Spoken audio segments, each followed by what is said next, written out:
Yeah, we will get started. I guess I will start by saying that I really don't know what I'm talking about.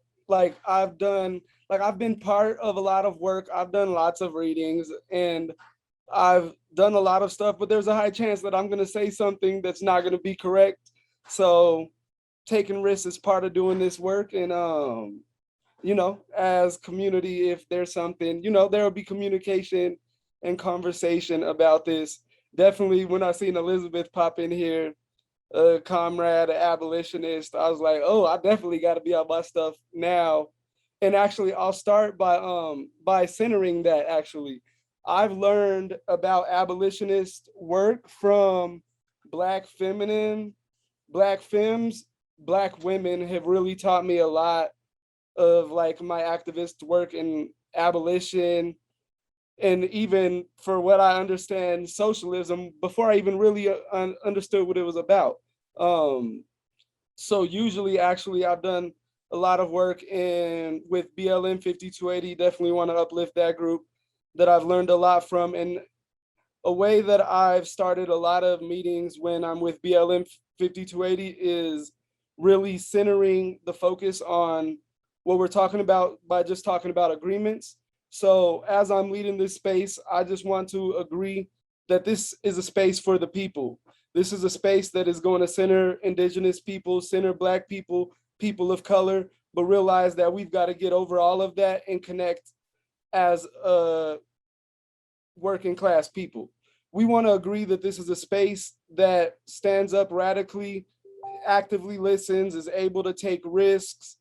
We also, as we unite, we want to struggle against racism, sexism, classism, homophobia, transphobia, ageism, ableism, misogyny, and other harmful systems. As we talk about all those harmful systems, it's interesting because capitalism is wrapped up like a snake with all of these oppressive systems. That is how capitalism has like been, in my opinion, capitalism was is using these oppressive systems to divide the people. And by being aware of the many systems that we are against, we'll be able to fight against it. So I'm really grateful to be part of this because this is one of the most important things that we have to do as community is conscious raising, really understanding what the terms are, what are our understandings on things, and thinking about it. So, oh yeah, also I'm an elementary school teacher. I'm an educator. So the way that I talk might be like childish at times. I do not mean to, I don't know the word placate, or that's not the right. I don't mean to talk to y'all like your kids, but I'm an elementary educator, so sometimes I'll do that. And so first, actually, I want to start talking about the definition of a couple of the words that I'll be using in the conversation. First word, abolition. Abolition is a revolutionary struggle to eradicate the conditions which give rise to prisons, police, and profit extraction. Abolition is a vision of a restructured society in a world where we have everything we need. I don't know about y'all, it's 2021. It won't take you very far in social media to see that everybody doesn't have what they need. I'm talking about things like food, shelter, education, health, art, beauty, clean water, the things that are foundational to our community safety. Abolition is trying to stop the oppressive conditions that are keeping people from having those things. um, Prisons, police, and surveillance are a major part of the people not having those things. So those are one of the things that we focus on as PIC abolitionists. And then from what I understand, and so socialism, I get this term wrong a lot, but basically socialism to me is about the workers controlling the means of production. So for socialism is about the society and how we work together socially. And we want to have a free society where we all can work together and have the control. The people have the control. The people have the power of their neighborhoods, workplaces, their lives, and their bodies. As we know, it's 2021. I mean, look at the news coming out of Texas today shows that oftentimes the people in power are trying to take away the power of the people over their bodies. Even, I mean, lift up Elijah McClain. When they killed Elijah McClain and took him from us, that took his power of his body. He did not deserve to die. He wanted to go home safely. The state took his power away. And yo, I'm so feeling that today. So like, I'm probably gonna be all over the place with that, but definitely lift up Elijah McClain's family with that. And the fact that they will never find justice. Communism, my idea of communism is actually related to abolition because communism is the abolition of private property. And so the privatization of public goods is one of our biggest issues. And that is why people are struggling because they don't have access to the resources that I mentioned at the beginning. People don't have access to their food, shelter, education that they need. And that is a problem. And that is the work of fascism that's creating these situations. And then so we want to stop that. We want to remove those unnecessary hierarchies, and that is the work of abolition and communism. I thought actually it was interesting as I started to read the article because it's been coming up for me lately of like, and I struggle sometimes to say I'm an abolitionist, to say I'm a communist, to say I'm a socialist, because I know I'm going to make mistakes. So sometimes I say like I'm a practicing abolitionist, I'm a practicing communist, or I'm commu curious or whatever. But today I'm actually going to start trying to say that I am these things. Like I am an abolitionist because I'm committed to ending these oppressive structures. I am a communist because I'm committed to ending the privatization of our public resources and really stopping the hoarding of the capital and getting the means of production to the people. So I don't know, I'm starting to ramble, but another word, transformative justice, also known as reformative justice, is something that we as communities, I think, should really figure out. For me, restorative justice is the ability to restore the harm that was created. And that's really going back just all harm every time that we can, really being sensitive as we can not to create the harm that is being created and trying our best to minimize harm. That's a big part of abolition, which also known as transformative justice. We know that this capitalist system has created people, has minimized people down to just their labor. People are sometimes reduced to the beautiful beings that we are. And as anti-capitalists, that's part of the work, is loving people for their true selves and transforming them back to the people that they truly are. So really having a vision for even ending violence, because we recognize, and that's something actually, I don't know if it's more fascism or patriarchy or what, but that's big part is like violence. And we've got to figure out how we end the violence that shows up in our community from the micro to the macro level, in which also I think we want to focus on the macro level because that is affecting the greatest amount of people. And that's something that we want to focus on, is helping the greater good, helping the most people is the way that we'll be able to organize. And I'll get to that in a second. I feel like I'm taking forever on these definitions, but and then actually the last term I'll talk about is captive maternal.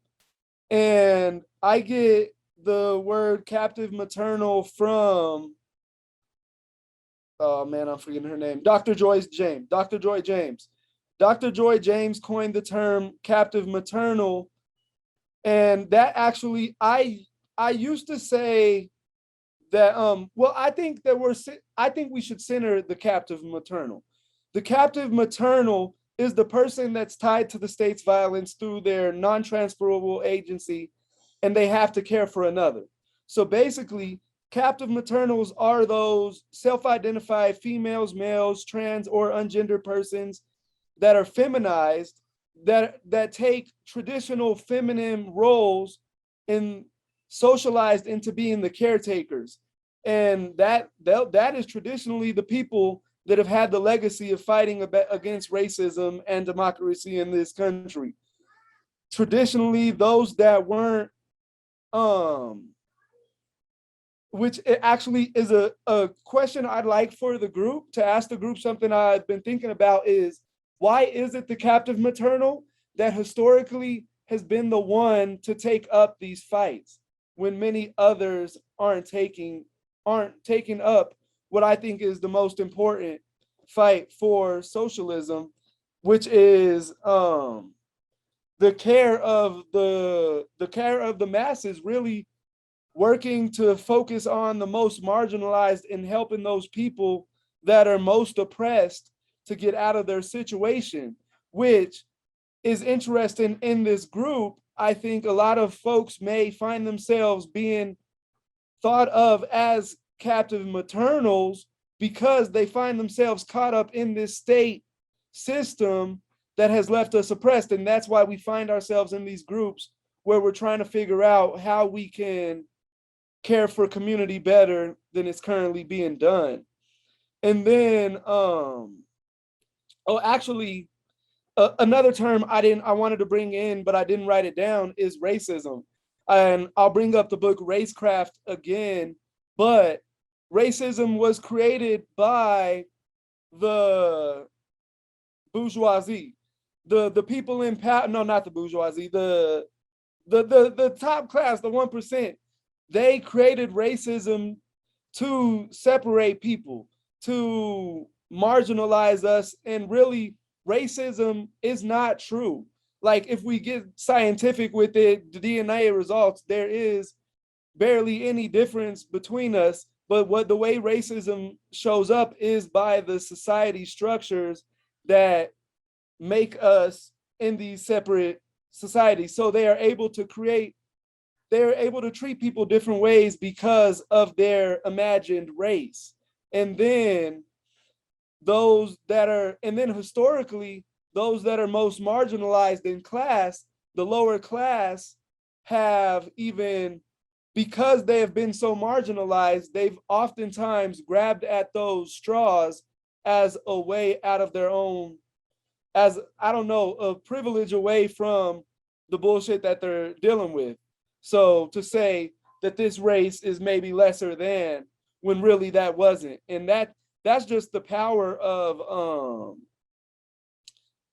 that's what the people in power want to do to us. And so, anyways, oh yeah, actually, another definition that I want to say, intersectionality, which, sorry, intersectionality is the way that our many identities show up. But I want to be careful because, like, intersectionality is a word that I think the reformers have ran with. And so I think that we all have many identities within us. We have many different levels of privilege, and we all exert that privilege and oppress others because of that.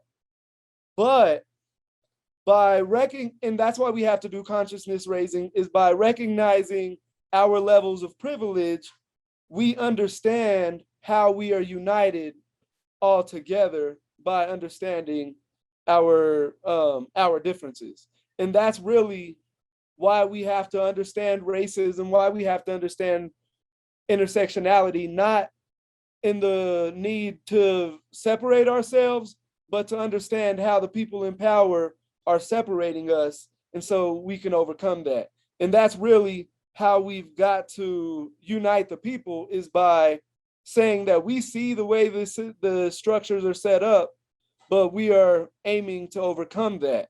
And the way we overcome that is by centering the most marginalized.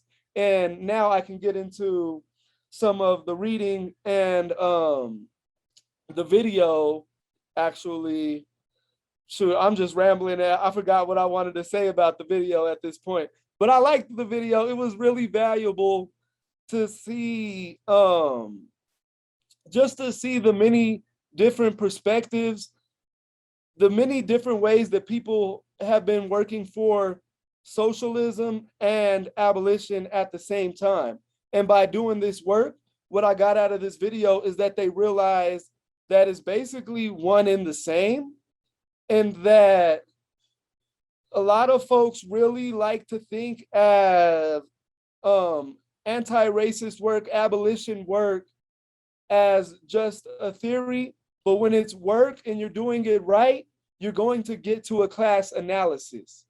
And then the way that the class systems are set up, you're going to have to, if you're fighting against anti-racism, you're going to have to fight against the class structures. And much of that was in the article about the abolitionist road to socialism. So shout out to Sean. I definitely liked reading this. There were so many pieces in here that I want to pull out, and so many questions that I like as I was reading, I haven't really found the answer to. So I'll put some questions out, and if others have like answers, we can come.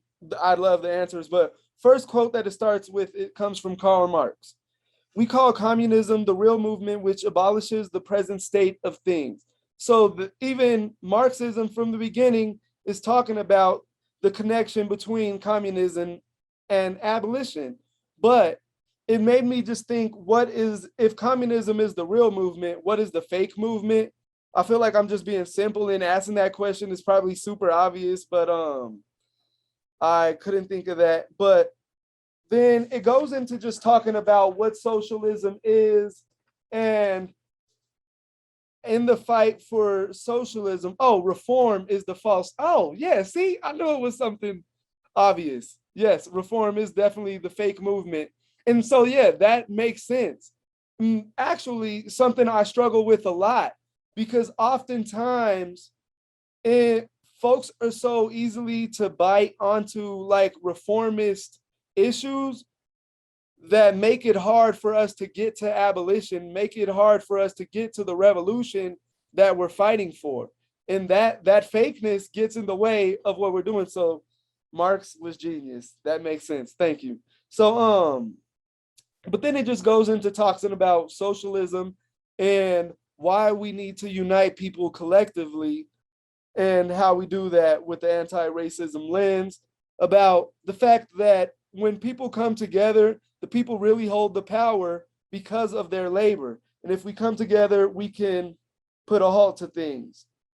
It also made me question a lot of times thinking of the captive maternal. And really, and actually, I was even debating that term while watching that YouTube video, because I was wondering if I would identify as the captive maternal. I feel like I am the person that well, I think the people that find themselves locked up and incarcerated currently, that are those caretakers that are communicating, really uniting those people that are like in working, that are just incarcerated, I think those are definitely the captive maternal. But I think I see how like all of us in this group could be seen as captive maternal because of the way that we show up in the world. But also, I don't know if that's one of them things of me just trying to put a label on myself to feel good about life. But anyways, I was just thinking, I'm saying all that to say, I was thinking of how the captive maternal is situated in the work of socialism, how we center them, because it says, so one prominent strategy among socialists today aims to tap into our side's power in prioritizing class-wide demands and policies that directly benefit all or most of the working class. Now, those that are incarcerated aren't part of the working class.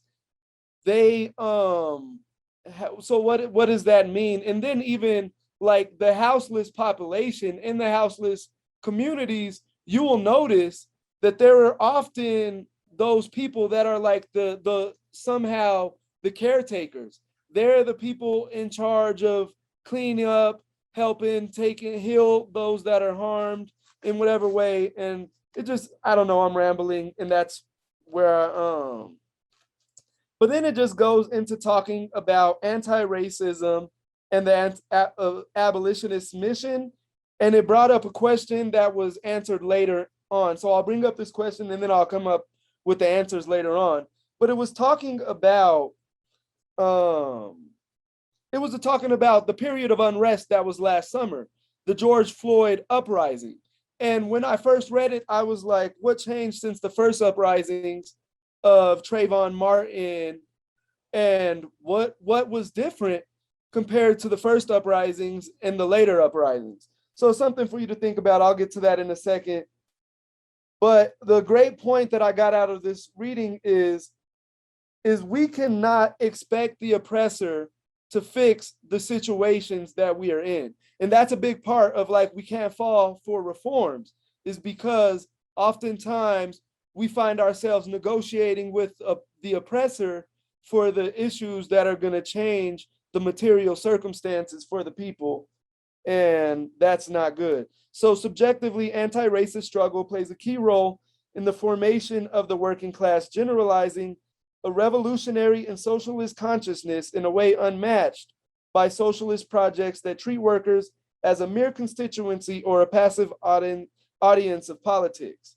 So what I thought that means is a strategy of socialism is treating workers that they're not just they're not just sheeple caught up in the flock, that they can stand up and put their foot down. And that's what's so powerful about what's happening with the Nabisco plants, even in Aurora, where they've got a relatively small number. In the little bit of conversations that we've been a part of, there are workers that are just now realizing their part in this struggle. There are like Black workers that are trying to say that police are they're just people. But at the same time, seeds are being planted that these police are being used against the workers. So we've just got to use these moments to really unite the workers and let the workers know that that's where the power is, in the people. And participating in anti-struggle has been critical in the formation of socialist struggle because of the way that racism is caught up. The racism is connected into capitalism. Because racism is fundamentally about power and class power specifically. So like I was saying earlier, the race crafters that have created this system of racecraft, they use race to separate the classes. And yeah, I feel like I'm messing that up, so I'll just chill on that. But I guess I'll say there are so many structures of this, like, race has been used to separate the classes of redlining. We know historically the way, even though the workers could be working at the same plant, like the Nabisco plant we're talking about, there are chances, like if we talk to these workers about where they grew up historically, chances are that though most of them end up at the same work plant, they're united in their work, they're not united in the situation that they're living in, because of redlining has led to the most marginalized having to live in the most oppressed situations. Even education, and actually something I was thinking about, we can use the fact that the race crafters slowly are losing. And I thought about this out of something I read in the New Jim Crow. So in the New Jim Crow, she talks about white supremacy will always have the power to reform. And so white supremacy originally started with chattel slavery, and then we have the indentured servitude. Now we're at like basically the new Jim Crow, which is giving people felonies, etc., locking them up, getting them caught up in this prison industrial complex so that they're never able to rise up in classes. And they're forever stuck in that lower class. And so I feel like I'm rambling, y'all. Anyways, so by helping the workers to realize the way that the system continues to change, and now we're in this new Jim Crow system, it will help them to realize how we fight. So actually, that's where I was going with that. So indentured servitude. Black people, and actually, we know that Black people were not the only enslaved. I don't feel like I need to explain that into this group, but they were the most enslaved, and the situations that came out of slavery have followed them the most, to where African Americans have some of the worst class situations oftentimes to this day. But that changed where, talking about reform, the system, white supremacy reformed, and then we got the indentured servitude, where now we've got people that are, what was it, the peonage, where basically people are working on debt peonage, where people are caught up in debt for their lives. They're basically just caught working to pay off debt, and they never can get out of it. So they're slaves to debt. And that's actually where we started. And if people aren't able to see that Black people weren't the only ones caught up in slavery, more than Black people were caught up in indentured servitude. There were white folks, Irish people that were caught up in that debt peonage, just working forever. And so anyways, white supremacy then reformed. And now we've got this new Jim Crow, where even more people, where originally the race crafters were, actually that's a question. I wonder, do you all think that originally the race crafters were planning only to catch the races that they created in their traps? So were they trying to only trap those Black people? And now we find poor white people getting caught up in those traps. And what do you think that originally those in power, the bourgeoisie, were planning for that? Because at the end of the day, they're really worried about class. So now we're at this place, man, I'm definitely rambling, but now we're in this place where we've got the new Jim Crow, we've got the opioid crisis, we've got so many white people that are also being caught in the prison system, felons that are not able to get up out of this system. Was it a plan by the bourgeoisie to catch them up in this system, or was this just a casualty of the racecraft war? Was the white proletariat, I think is the right word. But Hey, Michael, I'm going to jump in and say you're at about like 30 minutes right now. So that leaves about 40 minutes open for our discussion. Perfect. So I will wrap out of this. Thank you. I appreciate that. So, yeah, just bringing up, I really like this article. It really helped me think about things that with capitalism, people are reduced just to their labor. And actually, I think I just answered my question. So the people in power, they wanted to use capitalism as their tool, but really they're only worried about the labor. So they're just moving people down. All that they care about are people's labor and what they can squeeze out of people. And that's what we got to remind people of, racism and how it is being used to push people down to just merely their labor. And that's all that many people will ever be able to contribute or get out of this capitalist system. Racial capitalism is just the name for capitalism that exists in the real world. So it's just getting away from theory to practice, like we always say we want to do. We want to convince people that if we're anti-capitalist, then we're anti-racism, because that's how capitalism shows up. And we've got to unite against racism. Man, this was just so good. I started to geek out and ran out of time, but I appreciate y'all. Actually, so I was talking about that. I had that question of the early movements, Trayvon Martin and them. What was the difference between those uprisings and the uprisings now? I think the answer is that the BLM movement, the abolitionist movement, brought people to the socialist struggle that were previously left out. I don't know if the socialist Marxists previously were, I don't know if folks weren't focused on it as much or what, but with the murder of Trayvon Martin, Michael Brown, even before that, with the murder of there's so many names I'm missing out. So I won't even waste y'all's time with all the people that have been killed by the police.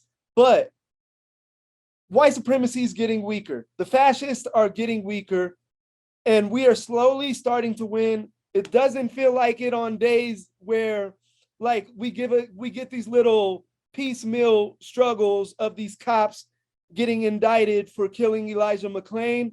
But we've got to remember that slowly things are changing. When I was growing up, folks were not talking about communism or socialism, especially in the Black community. Folks are like, what? A friend of mine, actually, I remember when I was in college, he was like, don't tell people that you even thinking about communists, because a Black man talking about communists, you're going to be looked at as crazy. So like things are changing now. Black folks are more open to it. And even abolition has changed, where like defund, like it's cool that folks are even talking about defund the police, which is a reform, but it's going to get us to abolition, which is the end goal. We want to get the power to the people. I'm out of time. I will just keep rambling, but I'll just end with like, this is what it's about. It's consciousness raising. White workers are not just robots who can only be misled into the anti-racism by bread and butter demands. White workers see the way that they are caught up in this struggle as well. So it's beautiful, and we got to remind ourselves that we are winning even in times like this. And you just stay focused on our strategy of anti-racism, and abolition work is socialism if you're doing it right. But thank y'all.